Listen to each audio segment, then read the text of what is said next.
So, pag-usapan natin ang utal-utal na panggulo. Kanina po to sa sa Taguig. Nagbabasa ka na nga, utal-utal ka pa. Diba may prompter siya dyan lagi, oh. Utal na utal. Ito sa libingan ng mga bayani. Kawawang Pilipinas, walang ngipin ang presidente, kahit pustiso, bungal siguro to. Hirap magbasa eh. Pakinggan natin, oh. Ano muna tayo? Tawa muna tayo. Kailangan din natin labanan ang banta ng katiwalian at pang-aabuso sa kapangyarihan ng ating lipunan. Labanan daw mga katiwalian. Pang-aabuso. At banta sa ating lipunan. Di ba ikaw? Katiwalian. Di ba ikaw yun? Pang-abuso. Di ba ikaw yun? Katiwalian, flood control projects. Yung unprogrammed funds. PhilHealth funds. Maharlika, investment scam.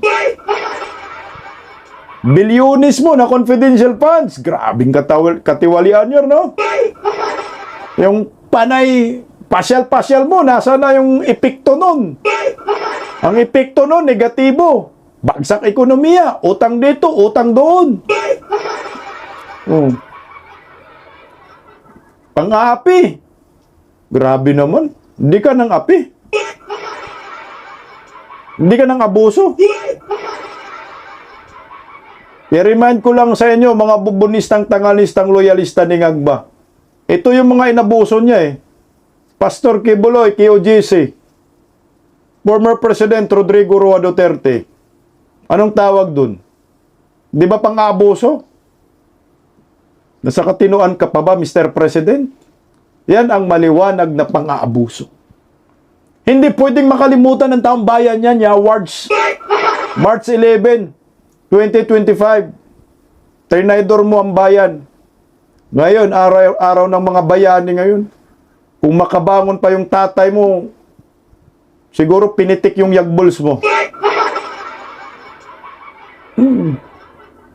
Bayani, National Heroes Day. Yung bayani natin, oh, dinala mo sa Netherlands. Bayani, kinalaban ng mga durugista, yan ang legit na bayani. Kinalaban ng mga sindikato, mga kurakot sa gobyerno, yan yung legit na bayani. Kinalaban yung mga kriminal, yan yung legit na bayani. Pero, ikaw, pang-aabuso, pinatamaan mo yung sarili mo. Mga kurakot, pinatamaan mo rin yung sarili mo. Ang galing magkunwari ng taong ito, no? Talagang manhid. Sobra na yata yung pulburon. Bawasan mo naman yan. Manhid talaga, oh. Oh, walang pakialam yung pinagsasabi niya. Sila tinamaan dyan, eh. Tuloy, oh. Dahil hindi lamang salapi ang kanilang ninanakaw, kundi pati ang kalusugan, pangarap at kinabukasan ng mga susunod na henerasyon na Pilipino. Kaya't hindi natin dapat ipagwalang bahala. Tingnan mo, nagkautal-utal na sa pinagsasabi niya, eh. Kasi yung sinasabi niya sa tinamaan, walang bahala. Hirap na hirap, oh. Di ba sila naalibadbara sa sinasabi mo niya? Jesus ko ginawa. Ang maliliit na panlilinlang sapagkat kung paulit-ulit, Pag walang bahala, ang maliit na pag walang bahala, ang maliit na paglilinlang kasi paulit-ulit nga rin.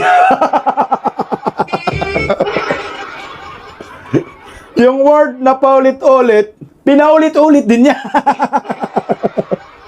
Pagliling niyang, ikaw yun. Budol nga eh. Binudol mo yung mga DDS, binudol mo mga Duterte. Paulit-ulit ka. Yung salitang, yung word na paulit-ulit mong sinabi, kaya paulit-ulit talaga, legit. Amo nyo, lubat na, oh. Alay, ay. Ito'y pinapalampas natin. Ay. Unti-unti nitong sinisira ang Ano? Ito'y pinapalampas natin? Yawards naman. Ba't nyo ba palampasin? Mga pang-abuso, pagnanakaw, pang-aapi, inukuha yung pangarap daw ng mga ordinaryong Pilipino, ng mga kawatan, palalampasin daw natin. Talo-talambuang talaga naman eh. ating lipunan nang hindi natin namamalayan. Bilang Pilipino, may Oh. pananagutan tayo sa ating bansa Oh. na maging mas mapanuri sa mga mali, na isiwalat ang panloloko. Ikaw yun. Hindi naman ikaw nagsiwalat. Ang bagyo man, ang baha, dahil nalaman namin walang flood control, kumukuda ka pa nga eh.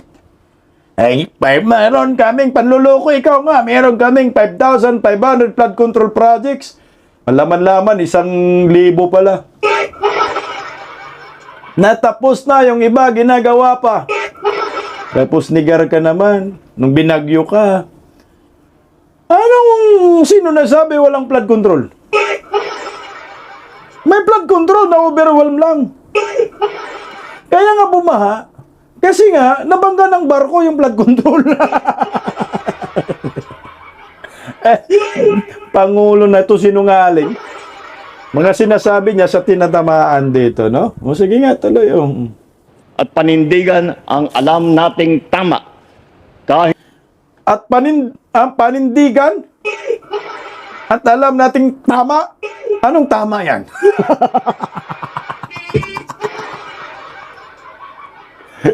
Mapakanta na naman tayo dito. Lakas tama, ako'y nawawala. Hindi nagwawala, ah. Lakas tama, Danyonyor nawawala. Nawawala sa sinasabi niya. Ngewe. Galit na naman. Mga bubunisan tanganisang loyalista. Anong tama? Panindigan ang tama? Tama ng polboron? Di ka ba tumatayo balahibon mo dyan, sir? Yan tuloy, oh. kahit hindi ito madali. Dahil hindi daw ito madali. Natapos na. Mukhang uutot siya dyan, eh.